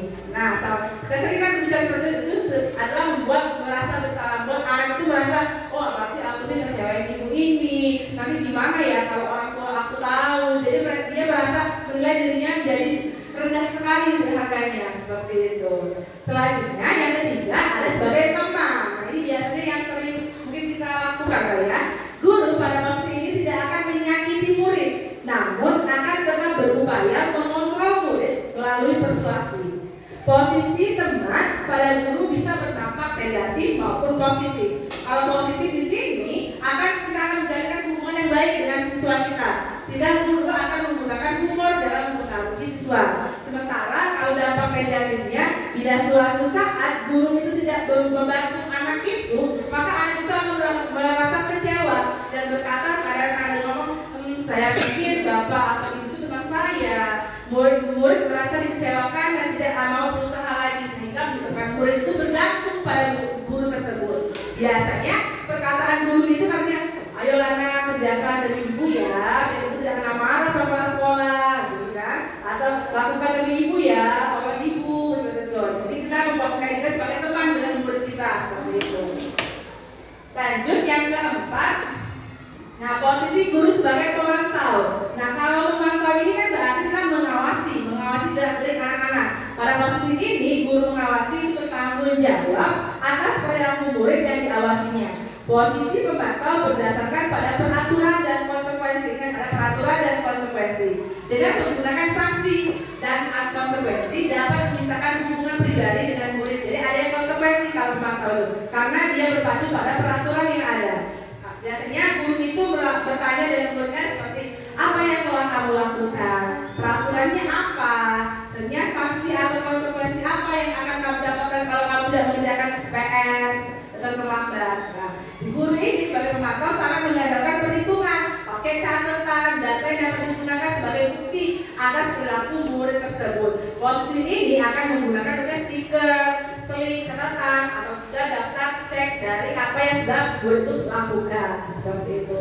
Lanjut, yang kelima ada guru sebagai manajer. Nah, kata manajer ini artinya guru berposisi membuat suatu murid bersama murid mempersilakan murid untuk melakukan tanggung jawab atas perilaku yang dia lakukan, lalu mendukung murid agar dapat menemukan solusi atas permasalahan yang dia buat. Jadi ditanya dulu, kemudian guru memberikan solusi dari permasalahan murid memberikan solusi atas permasalahannya sendiri. Seorang manajer telah memiliki keterampilan di posisi teman maupun pemantau. Dengan demikian bisa jadi di suatu waktu kembali lagi ke posisi tersebut bila diperlukan. Biasanya perkataan yang sering dilontarkan guru itu katanya apa yang kita yakini, kita kaitkan lagi dengan keyakinan kelas yang kita buat. Selanjutnya, jika kamu meyakininya, apakah kamu bersedia memperbaikinya? Selanjutnya, apa rencanamu untuk memperbaiki hal ini? Nah, kalau manajer biasanya kata-kata seperti ini sering nggak digunakan. Apa masih mungkin jarang ya? Jarang ya? Karena ini sebagai manajer ya, tugas manajer kan ya bukan untuk mengatur, tapi guru membimbing untuk dapat membimbing murid agar sendirilah yang dapat mengatur dirinya sendiri. Jadi dia tahu kesalahan dia dan menemukan solusi dari apa yang dia berbuat. Nah, sekarang lagi kembali lagi dari 5 posisi tadi, kira-kira yang mana yang mungkin ibu-ibu semua sudah terapkan atau biasa dilakukan di kelasnya, sebagai pemantau kan, apa sebagai teman, sebagai pengawas, manajer, atau merasa bersalah? Yang mana yang sering dilakukan jujur saja. Oke, boleh siapa yang mau disebut? Kalau Bu Uni, kalau Ibu Uni, boleh saya tahu biasanya sebagai apa Bu Uni? Sebagai teman. Oh, Ibu Uni sangat sangat kepada temannya. Oke, ada lagi mungkin selain teman. Biasanya Ibu Uni ngomongnya gimana kan sebagai teman ngomongnya? Teman.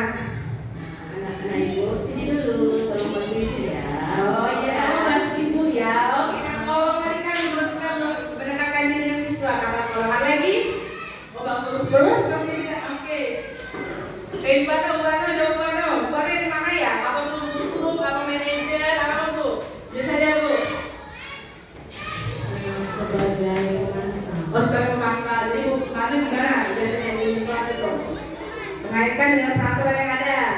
Mereka membuat kesalahan. Keyakinan kita apa? Gitu. Mengaitkan dengan keadaan kelas. Oke, ada lagi? Oke, boleh Ibu Tari. Ibu Tari, kalau Ibu Tari jelas posisinya mana ya? Oke, kalau saya sejujurnya masih penghukum. Penghukum. Masih penghukum. Kadang juga saya jadi pemantau. Kadang juga lebih dominan ke teman. Teman. Oh, jadi sering-sering ya, Bu, posisinya beres sesuai dengan kondisi masing-masing ya. Oke. Sama.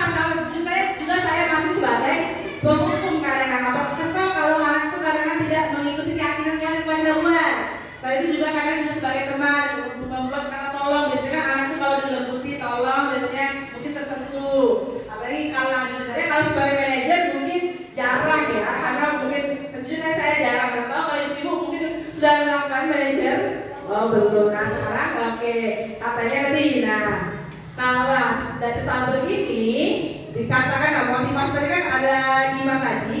Dikatakan identitas gagal itu kalau kita sebagai guru itu memposisikan diri sebagai penghukum dan pembuat merasa bersalah. Kenapa? Karena di sini kita akan membuat murid itu tadi katanya memberontak, kemudian murid akan berbohong pada dirinya kadang. Kemudian sebagai guru biasanya kan kalau sebagai penghukum itu kan menghardik dengan menunjuk-nunjuk, menggunakan kata-kata yang mungkin lebih nada tinggi atau menggunakan kata-kata yang kasar sehingga anak-anak mungkin kadang trauma dari apa yang kita lakukan, ya kan? Apa tidak rasa membekas di dalam diri dia sehingga dia memberontak dan menganggap bahwa kalau saya tidak buat lagi ya sudah saya palingan dimarahin lagi. Jadi dia terbiasa dari apa yang sudah kita memberikan hukuman tadi. Sementara kalau dikatakan identitas berhasil atau sukses, kalau kita sebagai seorang guru itu berada di posisi teman atau pemantau. Jadi kita bisa menjadi teman sebagai dengan siswa, tapi kita juga bisa mengaitkan dengan peraturan yang ada. Tapi akan lebih berhasil lagi apabila kita itu berada di posisi manajer. Kenapa tadi? Karena kita menanyakan kepada siswa, kemudian siswa sendirilah yang mengetahui bagaimana cara menyelesaikan masalah yang telah dia berbuat. Jadi siswa lebih tahu dulu dia mengetahuinya sendiri. Selanjutnya, nah penjelasannya tadi, nah bisa jadi dalam praktik beberapa disiplin sehari-hari kita di sekolah dan di kelas, kita akan kembali ke posisi teman atau pemantau. Karena murid yang pertama itu biasanya belum siap untuk melakukan berdiskusi, ya kan? Tidak semua anak itu mau berdiskusi, kadang-kadang anak itu ditanya dia baik, itu susah dia ngomong, sehingga kita sulit untuk melakukan restitusi secara posisi kontrol manager. Lagi, namun perlu disadari tujuan akhir dari 5 posisi kontrol seorang guru adalah pencapaian posisi sebagai manajer, di mana posisi inilah murid dapat menjadi pribadi yang lebih mandiri, merdeka, bertanggung jawab atas segala perilaku dan sikapnya yang pada akhirnya dapat menciptakan lingkungan yang pastinya positif, aman dan nyaman. Jadi lagi ibu yang mana posisi yang terbaik? Manajer. Jadi setelah belajar ini kira-kira mau tidak menerapkan manajer tadi? Mau. Jadi kita lihat kondisi anak kita kalau setiap berdiskusi kita aja menggunakan posisi manajer karena adalah posisi yang terbaik. Oke, lanjut lagi. Nah, boleh lagi ya, terus latihan lagi ya. Sekarang kita identifikasi nih dari ke-6 pernyataan ini kira-kira termasuk posisi kontrol apa sih? Oke, ada 6 ya. Boleh 1, 2, 3, 4, 5, 6. Itu biasanya kalimat yang sering kita ucapkan sebagai seorang guru. Saya kecewa sekali dengan kamu. Posisi kontrol apa kayak itu? Tulis saja ya. Tulis dulu. Tulis sebentar ya. Kita kasih waktu dulu. Kemudian yang kedua, kamu tuh tidak pernah benar melakukannya. Oke. Yang ketiga, ayolah lakukan ini demi ibu. Nah, lanjut lagi. Apakah kamu mau mendapatkan stiker bintang hari ini? Nah, ingat ada kata kuncinya itu. Kemudian, bagaimana kamu bisa menyelesaikan masalah ini? Yang terakhir, kamu selalu yang paling terakhir. Nah, udah tuh, sudah ada. Pasti udah bisa nih kayaknya nih.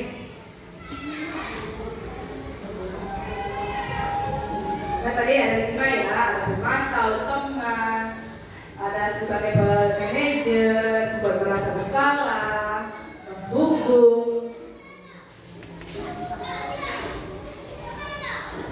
Sudah? Oke, sekarang ya. Oke, boleh siapa yang mau menjadi nomor 1? Bu Sukma, Bu Sukma dulu. Sembari yang lainnya. Sekarang cross-check jawabannya. Nomor 1 Bu Sukma. Apa Bu Sukma kata Bu Sukma? Langsung saya jawabannya Bu. Kira-kira? Itu membuat rasa bersalah. Oh, membuat rasa bersalah kata Bu Sukma. Oke, yang kedua boleh siapa yang mau? Yang kedua, kita pendapatnya. Posisi kontrol apa itu? Nomor 2, Tia. Nomor 2 apa Bu Tia? Kamu tidak pernah benar melakukannya. Menghukum. Oh, menghukum. Oke, boleh. Terima kasih Bu Tia. Lanjut nomor 3, boleh Bu Uli. Boleh Bu. Apa jawabannya Bu? Untuk nomor 3, saya rasa itu sebagai teman. Oh, teman karena posisi dia udah hatam ya. Oke, lanjut yang keempat. Boleh putar lagi, putar lagi Bu. Posisi keempat, nomor 4 itu posisi kontrolnya adalah pemantau. Oh, pemantau. Oke, yang kelima boleh lagi Ibu Rahma boleh Bu. Ibu Rahma sudah dekat ini. Berlima apa Bu? Menyelesaikan masalah. Oh, pemantau. Dan pemantau, Bu Rahma pemantau. Oke, yang terakhir nomor 6, boleh balik. Penghukum. Oh, penghukum. Oke, terima kasih. Sekarang coba kita cek ya jawabannya. Apakah benar? Tereng. Oke, yang pertama kecewa sekali. Oh, membuat bersalah, tidak pernah benar, itu menghukum, lakukan dengan ibu teman, tinggal bintang pemantau, menyelesaikan masalah manajer, dan yang terakhir selalu salah itu adalah penghukum. Sudah bisa membedakan sekarang? Bisa. Oke, semangat sekali. Lanjut lagi ya. Masih lagi ya, boleh ya. Ada lagi nih tentang posisi kontrol ya. Ada kasus lagi, saya akan bacakan sekarang. Kira-kira posisi kontrol apa yang akan dilakukan oleh Ibu Wati di kasus ini? Kemudian hal apa yang bisa dilakukan dan berikan kesimpulan? Ya, coba perhatikan. Pada hari Senin, Pak Harun tidak masuk sekolah. Pak Harun merupakan guru matematika. Saat itu, Ibu Wati menggantikan Pak Harun. Bu Wati baru 1 tahun menjadi guru SMP. Beberapa murid perempuan, Vivi dan Natali, mengetahui hal ini dan mulai menggunakan kesempatan dan bersikap seenaknya, tertawa dan tidak mengindahkan kehadiran Bu Wati. Bu Wati mencoba menyapa Vivi dan Natali dengan ramah sambil mengingatkan untuk tetap fokus pada tugasnya. Ayolah, tugasnya dikerjakan. Nanti ibu ditegur bapak sekolah kalau kalian tidak mengerjakan tugas. Tolong bantu ibu ya. Namun Vivi dan Natali malah jadi ketawa. Ah, ibu santai saja lah. Mereka tetap tidak mengerjakan tugas dan malah terus asik mengobrol. Nah, dari kasus ini kira-kira posisi kontrol apa sih yang sudah dilakukan oleh Ibu Wati? Barang-barang aja kok. Barang-barang aja coba. Silakan. Sebagai teman. Dari kalian mana sih sebagai teman tadi katanya? Oke, ayo kerjakan demi kalau bantu ibu ya. Nah, jadi Ibu Wati di sini berposisi sebagai kontrol teman. Oke, sudah bisa membedakan lagi. Oke, lanjut saja ya. Kita ke berikutnya.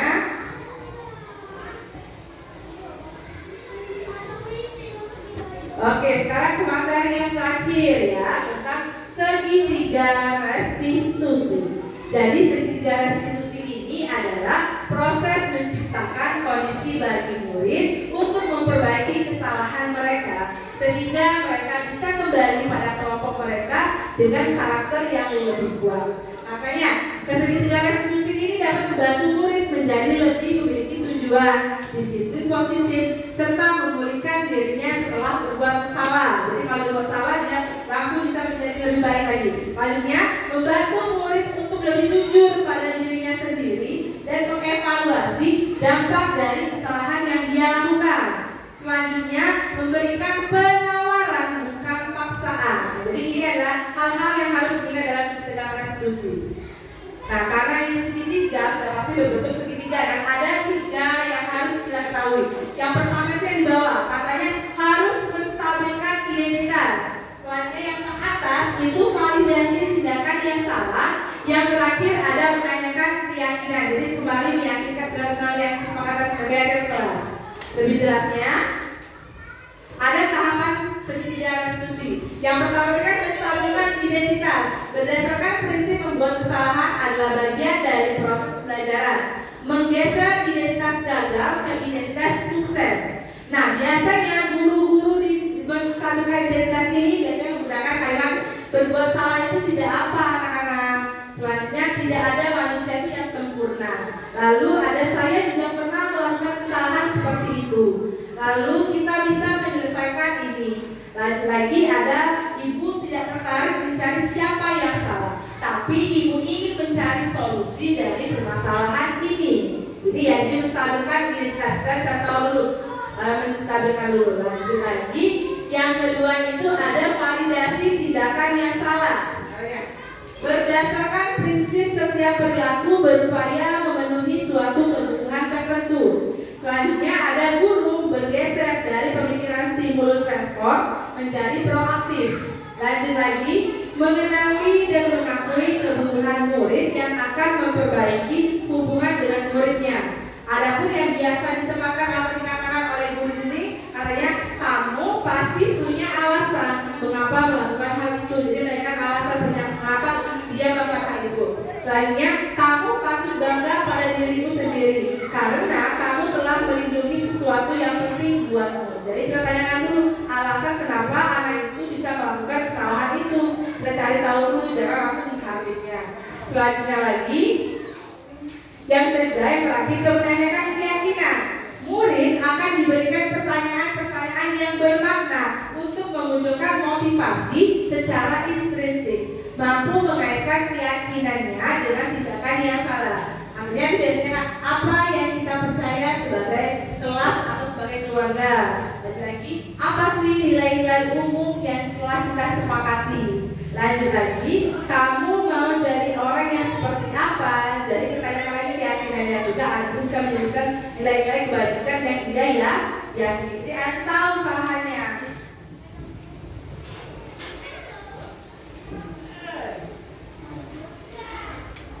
Oke, jadi mungkin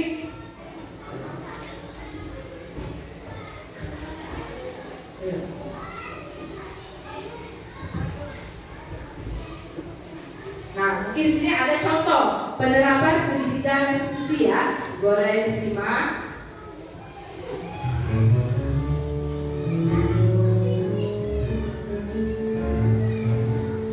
Ini video pertama segitiga restitusi yang saya lakukan bersama anak di kelas. Saya menjelaskan terlebih dahulu restitusi itu apa. Selanjutnya berdasarkan kembali ada 3 bagian-bagian segitiga restitusi: menstabilkan, mendelegasikan, dan meyakini keyakinan.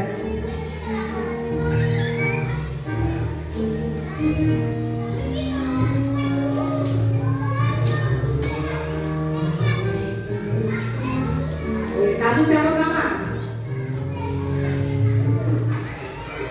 Kanaya atau Kanaya hari ini Hayaka.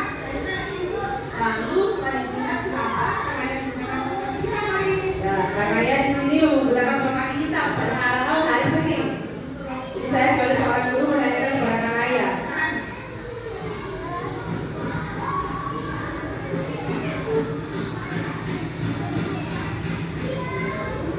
Kanaya, apa yang diberikan hari ini? Ada berikut saja. Kanaya, ini ada bagian menstabilkan identitas.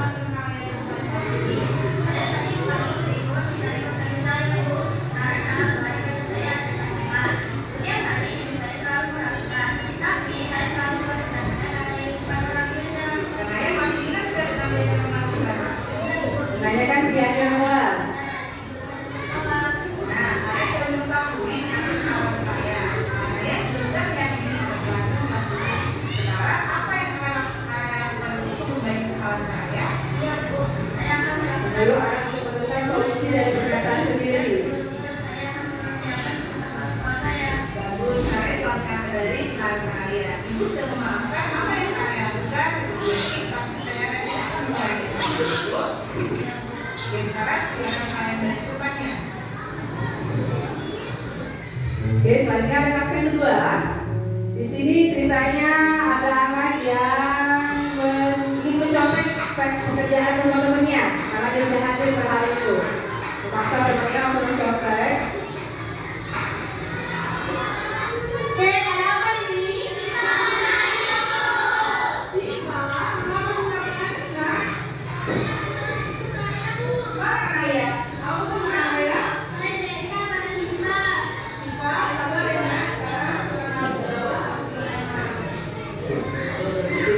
Sebagai korban karena dia dicontek oleh Kanaya. Dia apa yang sebenarnya terjadi? Coba Kanaya. Saya tanya kepada Kanaya, kenapa dia contek? Saya tadi jawaban kayak bahasa Inggris nomor 3 yang spesifikasi kemarin, tapi sifat tidak apa yang pada saya. Saya punya. Apa yang saya menjelaskan bahasa Inggris? Saya lupa. Kanaya sekarang orang pasti mengalami ini stabilitas identitas. Validasi tindakan yang salah, bertanya. Sampai di rumah saya kakak, lalu lupa menggunakan pen. Karena pasti kan ditanyakan dengan pihak kelas. Salah satu keyakinan sama siswa, nanti mengumpulkan tugas, nanti mengumpulkan PR yang wajib dikerjakan di rumah, dan mengumpulkan waktu. Lalu apa lagi? Dengan mereka sekolah, dan mengerti dan menghargai. Lalu apa selanjutnya yang harus kalian lakukan? Saya akan minta maaf pada siswa Bu, dan saya juga akan tertib mengumpulkan tugas dan mengerjakan PR di rumah dan tidak mengulanginya lagi. Syukurlah kalau kalian sudah paham sekarang, sudah minta maaf kepada siswanya ya. Baik Bu, saya akan segera. Sudah akan minta maaf kepada temannya. Oke, ini tanggapan murid saya seperti yang menggunakan ketiga restitusi.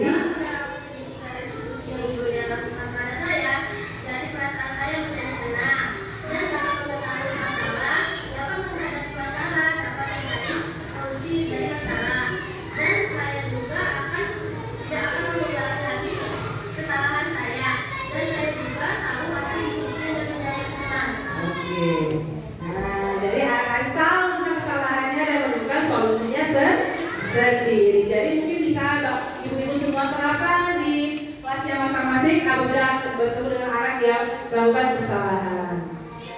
Oke, karena dari video penerapan ini adalah video yang terakhir dari pertemuan kita, saya ucapkan terima kasih. Dan sebelumnya saya akan melakukan sebuah refleksi dulu.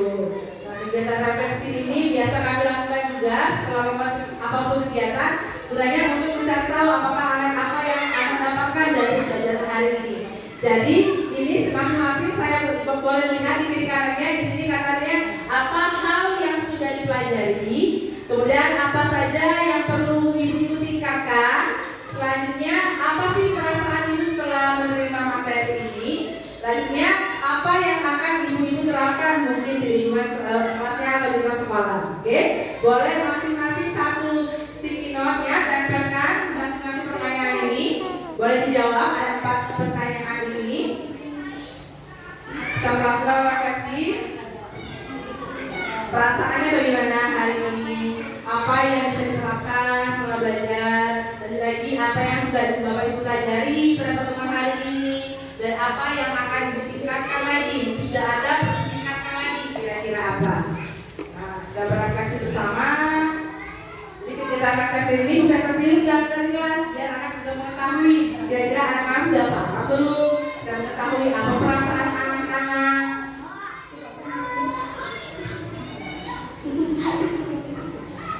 Boleh satu-satu boleh dulu semuanya nanti ditempelkan di masing-masing pertanyaan. Ada 4 ya? Boleh Ibu Nika udah ya. Itu yang bagaimana perasaan Ibu Nika hari ini setelah belajar. Apa yang akan diterapkan?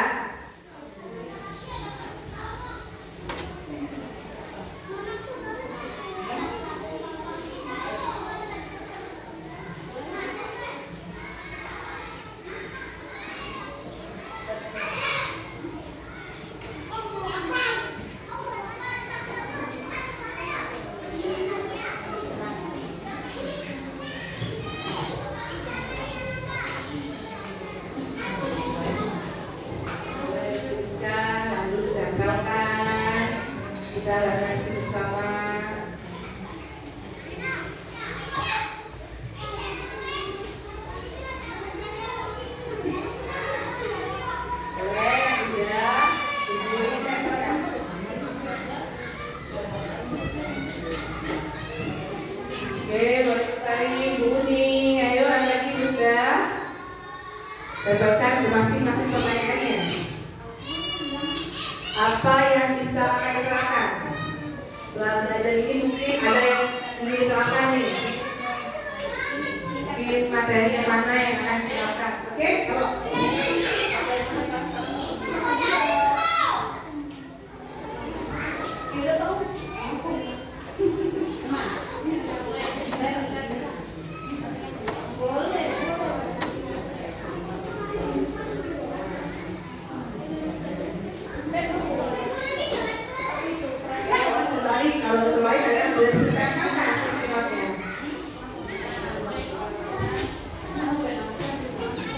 bisa sekali saya baca ya. Apa pesan-pesannya ini? Apa hal yang sudah dipelajari? Katanya ada yang dapat memahami proses kontrol, studi institusi, kebutuhan dasar manusia. Ada lagi katanya mempelajari tentang ekonomi lebih detail. Katanya ada hal apa yang perlu ditingkatkan? Harus menjadi guru yang memiliki posisi kontrol manager. Oke, apa lagi ya? Coba yang di sana saya mau ngisi dulu. Perasaan ini sekarang. Oh, katanya merasa senang. Ada lagi yang termotivasi. Ada lagi yang mendapatkan ilmu baru, senang. Senang. Oh, senang semua. Alhamdulillah kalau senang. Oke, boleh tetes.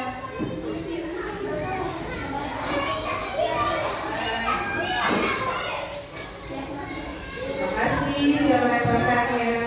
Boleh yang lain.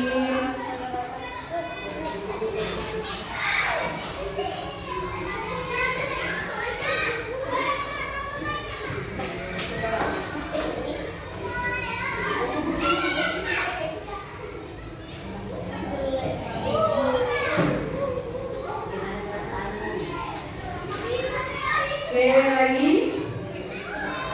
Sebelah sana. Lagi katanya hal apa yang sudah dipelajari? Tentang disiplin. Kemudian mengetahui tentang apa perbedaan hukuman dan konsekuensi. Ada dapat ilmu jadi guru yang lebih profesional. Ada lagi yang perlu ditingkatkan harus manajemen guru di dalam kelas. Kesadaran diri dan membagi aktivitas kelas yang paling sepakati.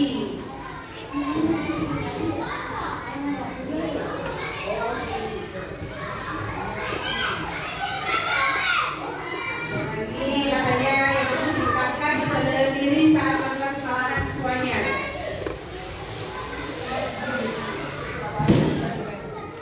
Oke, sudah semua. Oke, terima kasih. Yang belum Bani. Sebentar.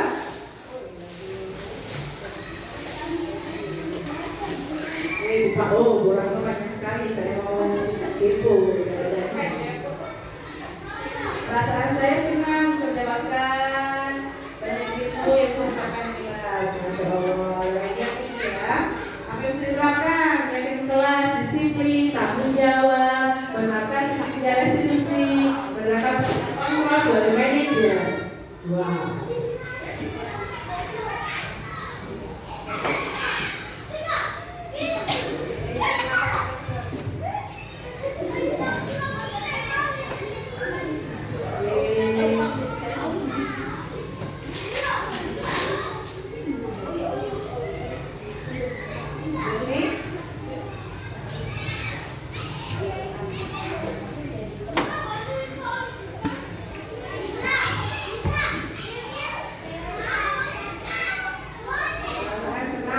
Ilmu baru, kemudian menerapkan menjadi guru sebagai teman. Oke, sebenarnya sudah semua. Oke, kalau sudah menuliskan refleksinya, mungkin itu saja yang dapat saya sampaikan materi tentang budaya muslim ini. Semoga apa yang saya berikan dapat bermanfaat dan mungkin dapat diterapkan di lingkungan masing-masing. Saya ucapkan terima kasih atas kesediaan